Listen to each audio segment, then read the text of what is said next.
Max Verstappen, 4-time Drivers' World Champion, 63 wins, 112 podiums, and 9 wins alone this season. And with the machinery Red Bull made, it also meant that Red Bull as a team finished first place in 2024. Dude, they finished third. What? How could that even be possible? Verstappen had such a good year and no one could catch him. Is there someone really that bad?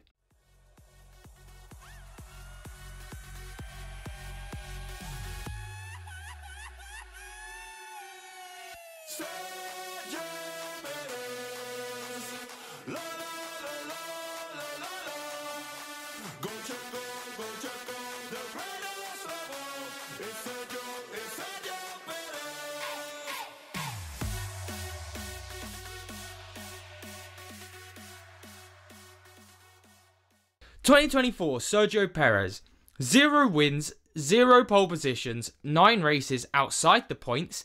Yes, if you have a keen eye, by the way, you'll notice that that is how many wins Verstappen had this year. 4 DNFs and an average race result of 7.9, finishing the season off with 8th in the championship with only 152 points. That's how you lose a Constructors' Championship. But after all of that success in 2024, surely he's lost his seat, right? Well, for now, he still has that seat in 2025.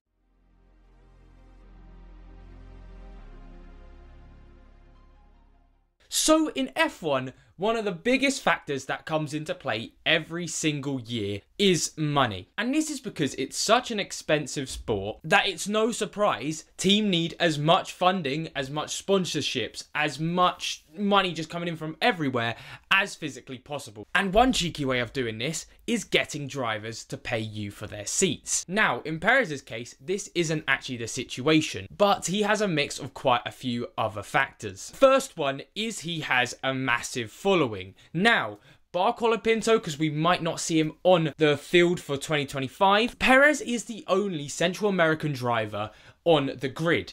And at the minute, with no South American drivers as well, you'll be seeing a lot of those areas of the world supporting Perez, which means a lot of revenue from Red Bull merch, Perez merch, which is fantastic. He sells a lot. And not only this part with the fans and the money they bring in, it's the sponsorships, and Perez has some of the best sponsors on the grid. Being sponsored by Telmex, which is the company that owns Claro, and Telcel, big telecommunications businesses that give Red Bull a lot of money by having Perez in their seat. He's also got a sponsor with Kit Kat, and he once had a sponsor with Disney in 2023.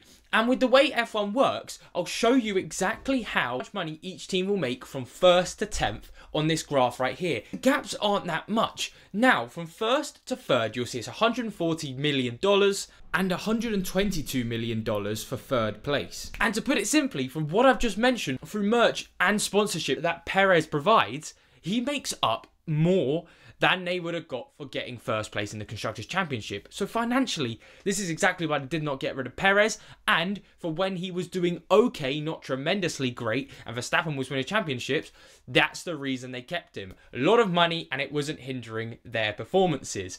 But we've got to this little fork in the road where we are now seeing Red Bull getting hindered by Perez's results, with especially the likes of McLaren, Ferrari, and Mercedes catching up. At this point, they could be coming 4th in the Constructors' Championship if they keep Perez in 2025. And with him not being the Mexican Minister of Defense anymore, I mean, he can't even get into a position to do something like that for Verstappen. It's not looking good for Perez.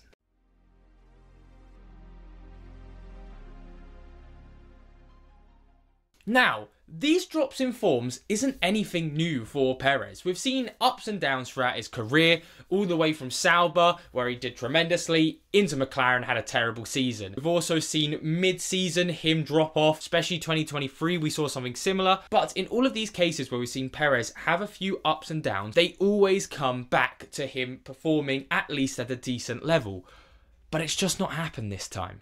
As 2023 and 2024 started out very similar for Perez. With 2023, he had some great results at the start of the season, dwindled off a little bit, then had a little bit of a rise again in performances, then started the season off well again, but then by race 6 or 7, he dropped off significantly again. You could see it in Imola, and he just never showed really anything bar Baku of him coming back. And like I mentioned, this is all fun and games when Red Bull were creating such dominant cars where Verstappen would just run off with wins and get enough for him to just win the Constructors' Championship as a team of Red Bull. But now when even Maxi Taxi is struggling, you need someone there at least to be pushing that Red Bull into consistent points each week that there's a race. He's just not doing that. To put it simply, Red Bull needed 77 points to win the Constructors' Championship.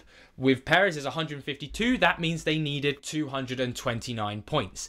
That is not hard in what the Red Bull could do in 2024. Probably about half the grid could have done that. What else is there? Perez, in the last few races, do you think he outscored Zhou? No, Zhou got 4 points and Perez only managed 2. Did he manage to outscore Nico Hulkenberg since Singapore? Nope. And these are all drivers in the Sauber and the Haas. And there is just so many more stats I could just throw at you of just how bad Perez has been in 2024. But you get the gist of it. He's not good. He's only staying because of the money side of his aspect. But now it's gotten so bad, it's looking like he potentially could get the sack. And there's 2 contenders. Yuki Tsunoda and Liam Lawson. Now with Lawson, you could say he's the main contender for this position. In the eyes of Red Bull, he has more raw pace and potential right now than Yuki Tsunoda. And for them, apparently, is more cool-headed in the car and would be a better second teammate to Verstappen. I mean, I don't think they've seen all of the Liam Lawson clips, especially with Perez. But by no means is Liam Lawson a bad driver. But he's only had 2 half seasons of F1 under his belt. Next season will basically be his rookie season for F1. And they're putting him, at the minute, what it looks like, straight into a Red Bull. This screams the Gasly and Albon situation. Red Bull typically pushing one of their younger drivers into that Red Bull seat when they're not prepared and just ruining their career. Yes, maybe he has more potential than Yuki Tsunoda. Maybe he has more raw pace. But guess what? He can develop that at AlphaTauri, VCarb, Toro Rosso, whatever they're rebranding to their name, because I know they're changing it. He can do that there. Why put the pressure of being in a Red Bull seat where you want to win the Constructors, you want to have a teammate that can help Verstappen? Don't put all that pressure on Liam Lawson. It's just gonna make him crumble. We've seen it time and time again, and I just can't see it going any other way. And then you have Yuki Tsunoda. Now for me, just going on opinions, I do think Yuki Tsunoda should be getting that seat. I think he's shown time and time again why he should be in that Red Bull seat. He's beaten Ricciardo, he's beaten Lawson. What else can he do? But when you look at it on Red Bull's side, you then see that Yuki Tsunoda, first of all, he's quite feisty in the car. He does have a bit of a temper when he's racing.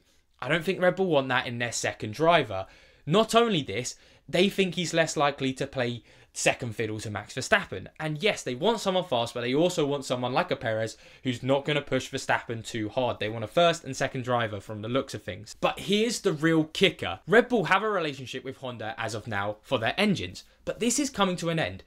Why is this important? Because Yuki Tsunoda has ties to Honda, and the reason he's basically at Red Bull is because of those ties. So Red Bull don't really want to put him in that seat because they don't really have as strong of a relationship with Yuki Tsunoda. And for them, they see Lawson more as their Red Bull Academy driver to use. It's crazy, I know, but that's how Red Bull runs. But just in my head, there is no world that a team pairing of Verstappen and Liam Lawson wins the Constructors' Championship with the car they have right now.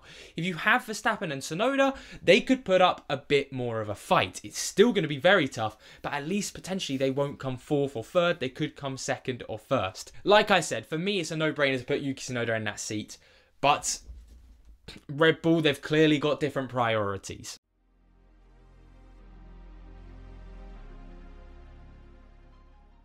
But now that I've spoken about Sergio Perez's performances, all of his stats, who could be replacing him, I do want to bring up a little bit of information at the end of the video. Sergio Perez by no means is a bad driver in general if you look over his full career, and I think a lot of people have forgotten that because of just how bad he's been basically all of 2024. Over Perez's full career, he's been pretty nifty. Now, was he generational? No. But he did win a race outside of Red Bull with the pink Mercedes of that racing point in 2020. It was an incredible result and very much thoroughly deserved a great result like that after the race he had in Sakir. But not only this, he helped Force India out financially when they were going through administration and basically almost completely crumbled as a team. He was one of the leading people keeping all of those 400 jobs secure. And then back to the racing, Sergio Perez has had a podium in 10 out of the 14 seasons he's done in F1. Now, look at Nico Hulkenberg. We love him. He is a decent driver, but he can't get podiums in F1. Now, you might be going, but he's driven for Haas, Force India. Most of Perez's career was not in a top car. He had Sauber in the early 2010s. He got a podium with. He's had a podium with Force India. He's had a podium with Racing Point. He's had podiums with these teams where he shouldn't be getting them. And he's got results for them, which I think, because of just how bad he's been so far, people forget all of these great stats about Perez as well. Now, let's not think about his 2013 McLaren days. Although, considering that McLaren was so terrible, you can kind of forgive him for that. But all in all, Perez has had an amazing career. That won't be forgotten. But there's a saying in football that goes, leave the football before the football leaves you. And my God, Sergio Perez has F1 left you. And all these extra seasons he's competing in F1, all they're doing is tarnishing his legacy. Thank you for watching.